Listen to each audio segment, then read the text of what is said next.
to another edition of Gov Tech Today. I'm Russell Lowery. And I'm Jen Saha. And together we try and bridge the gap between .com and .gov. Big gap today, and we're talking about the budget gap, not just the gap between .com and .gov.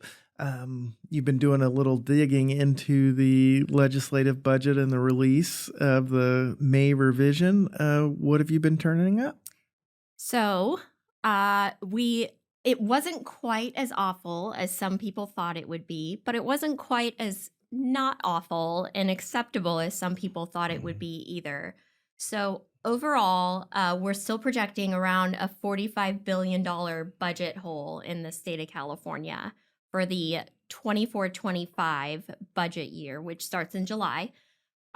This isn't as bad as some people were saying. We were looking at maybe a $70 billion-ish gap. And thanks to some early budget action by the governor and legislative leaders, we've already closed around $17 billion of that gap. So last Friday, and further detail today, the governor has released his May revise, which is like we took a guess back in January. Now we have more information. People have been paying taxes. So we have a better picture of what our budget situation is going to look like. And here's where we're at. And here's the additional cuts that I'm proposing. And so everyone's scrambling a bit to look at that document. I'm always fascinated from that sort of disconnected from the process a little bit, or one step away from the process, how people react to those. So as you've been digging in, what kinds of things jump out at you? What are you hearing your clients? What are they scouring the documents for, and what's being surfaced out there? I mean, most of my clients, and honestly, most of the listeners that we have out there, are interested in technology, right? What's being cut, what projects are being paused. And the good news there is it isn't super significant. I think there is a recognition around government that investing in technology eventually leads to efficiencies in the long run. We've also got some AI initiatives going in the state, and I think that those are going to continue. The governor even mentioned in his press conference, which was on a Friday, and it's never good news when you have a press conference on a Friday. That's typically what politicians do to bury the news, right? It's Friday. It's a quiet day. We'll drop the bad news on a Friday. But the budget detail didn't even come out on Friday. It was very high level summary data. The detail came out a few days later, and that's what all of us policy wonks are sort of diving into for the details. And, it gives you more insights into specifically what's going to be cut. So the summary is more like, hey, we're going to be cutting $300 million from this department. And everyone that's looking at that goes, okay, but what? Like, what within that department? Because that department has, $1 billion of projects going on. So the detail gives you more insights into specific programs that are going to be cut and where those cuts are going to impact both state workforce, but also the private sector that's working with that state workforce. It seems as someone that's newer to the tech space that you use words like watch and study and learn and read rather than engage or shape. And so is it that the tech community doesn't want to engage in the budget process to help explain the technology benefits or help a department defend a budget or a program where might have a procurement tied to it? Certainly, that is the interest of the technology industry. But to be honest with you, that had to have happened before any of this was in ink and public. We've been advocating behind the scenes for, hey, keep investing in technology. This is the way you get out of a downturn in revenues. So hopefully you've laid enough groundwork ahead of time to have a budget, frankly, that looks like what we have now, where it isn't massive cuts, massive projects being halted across government.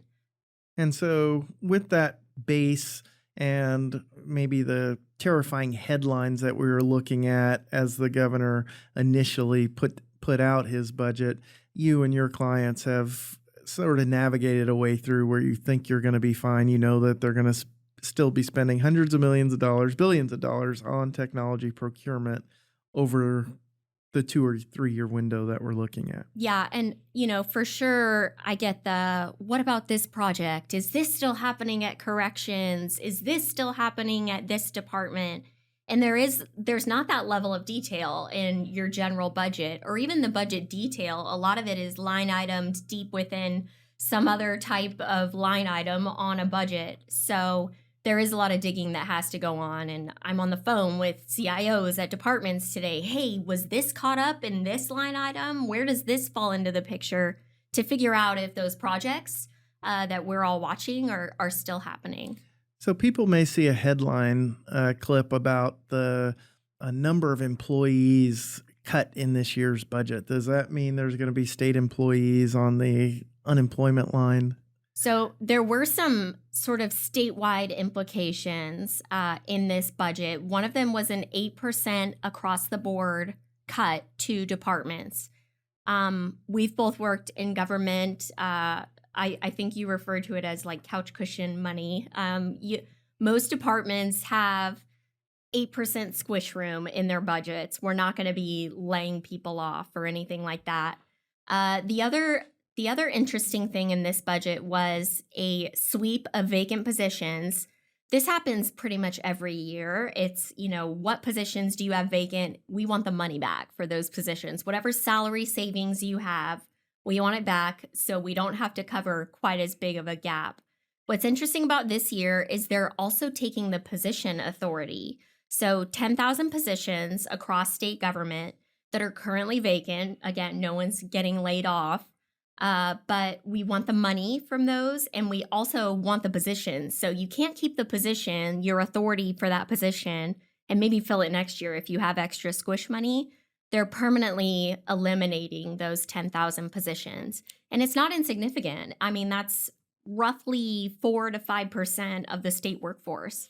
And those positions will have to be reauthorized if someone wants to get them back in the future. I think where people that don't follow the budget really closely are, when a department wants to do something, they can often find money to do that by holding a position vacant and using that savings in other parts of the budget to fund different priorities within the department. So I've helped a few people find money for the project that the department's saying they wanted it. If they wanted it, they could use this money to help pay for it.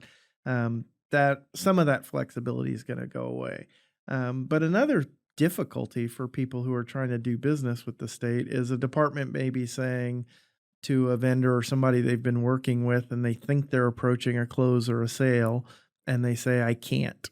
There's a spending freeze on, and this sort of headline that they're seeing seems to validate that. Does that mean you can't move forward with a project, or does that mean you have to get more creative about how you position your projects in the process? So where we are today, there is currently a spending freeze in government because we have such a dire situation coming up in July. And we're seeing more and more departments take a hard line on that. So I had a contract going through the process, not a hugely significant contract. It was, I think, like $30,000 or something. Kind of small potatoes in the grand scheme of things, and completely stopped. We're not spending a single dime out of this department. And that's not just our department, it's every department in our agency. So they really are cracking down on any end of the year spending. And again, being an ex-state employee, like spend it or lose it. We're pushing through a ton of stuff towards the end of the fiscal year because we want to get these contracts done before this money goes away. And we're not seeing as many RFPs, RFXs. Certainly out of certain departments, we're seeing none because it's just not happening unless it's, like fire suppression or something emergency that has to happen. So they definitely are taking a harder line on spending. And that just means you have to get really creative. I think it's one of those situations when you're looking at the budget, each agency secretary will often there'll be differences in their skill sets in navigating the political implications. If they are spending and they have to identify savings in the account of a freeze when they come to a meeting and everyone's around the table, that report's going to be really skinny, and some agency secretaries will have gotten really creative, and them and their teams below them will have different approaches to this. So sometimes it could be that a department or an agency needs help or tutoring in how to engage in that process effectively. I've worked with a couple of folks where we've rewritten their budget request to make it more spending freeze friendly, so that it's more likely to get a favorable response in that review process. But agency secretaries, the differences between some of them will be on display on what actually gets moving in the days ahead. Are there other pieces that outsiders should be focused on as we look in the coming weeks? So I do think a lot of the big modernization projects that the state has undertaken are going to continue. For example, EDD Next, our Employment Development Department, their whole modernization, redoing the way claims work, not a penny cut from that. They've recognized how essential that is, and that's going to continue. Same thing with a lot of the work for digital experience at our Department of Motor Vehicles. That's going to continue. We're not cutting money from that. So that's good news. I did see some things that concerned me. For instance, there was a really substantial cut at our Department of Public Health. There is, and the summary level is $300 million cut from Department of Public Health, from public health funding. That's the headline. Then you dive into it and you figure out that the department's essentially eliminating or proposing to eliminate the Future of Public Health initiative. This is, we've reimagined the way that we should be handling public health. And as you can envision, a lot of technology goes into that. And my concern is that a lot of those projects are going to be halted. These are things like the way we track immunizations from a county to a state level, or the way that lead abatement funding is tracked from county to state level. It was a lot of whole person care, a lot of full picture from a public health standpoint. And a ton of money went into this through the pandemic. Obviously, public health became a huge issue of focus. So it's a little disheartening to see that they've really laid a ton of groundwork to get where they are today. And now we're proposing massive cuts and maybe elimination of the whole program. We're still waiting, and we'll find out, I'm sure, in budget hearings, specifics as to what those funding cuts look like. But that's the other thing that I'm sort of advising a lot of my clients. What do we need to be prepared for? We don't know yet, right? This is a proposal, and there's a long way to go to get to the finish line. Well, it's not really that long, and they have to pass a budget by June 15th, or legislators don't get their salaries. They've yet to. They face that risk. They'll get that done. Whatever else happens, that will get done. It may or may not be real.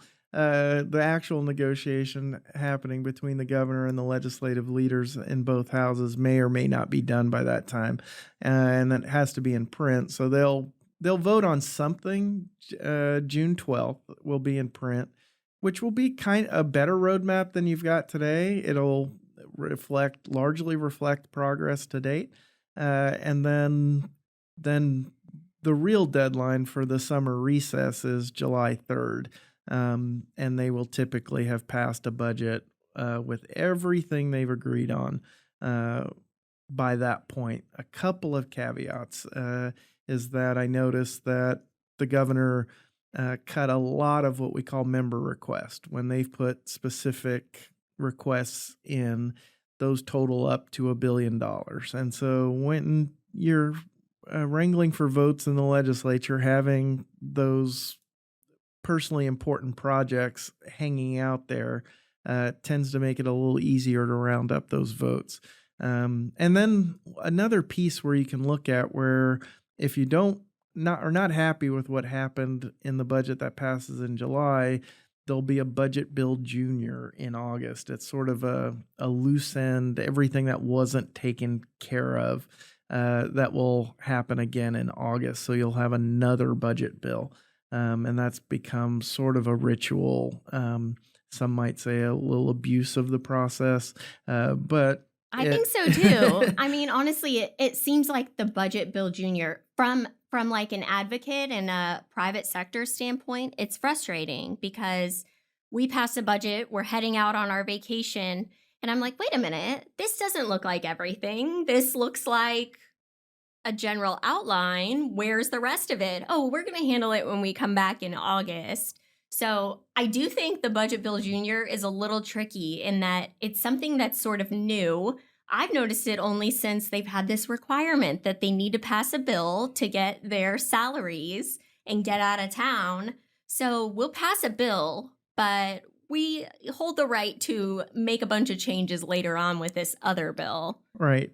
And I think the way to look at it is the budget in chief won't substantively change, but that budget bill junior can be more or less substantive from year to year, and it tends to reflect when members have a better understanding once the lobbyists have done the work of explaining what the implications of some of the things are and some of the things they can't live with, and then some internal caucus politics that get resolved in a budget bill junior. I look at it as another bite at the apple. You're not done until you're done. And if once the dust is settled, they may have funded things that weren't the highest priority, and some priorities can shift, and those shifts are reflected in the budget bill junior. So I think we could insert a clip from The Princess Bride, but I don't think you know what that word means yet. It's not dead yet. It's not fully dead. Keeping an eye on budget bill junior is one more bite at the apple.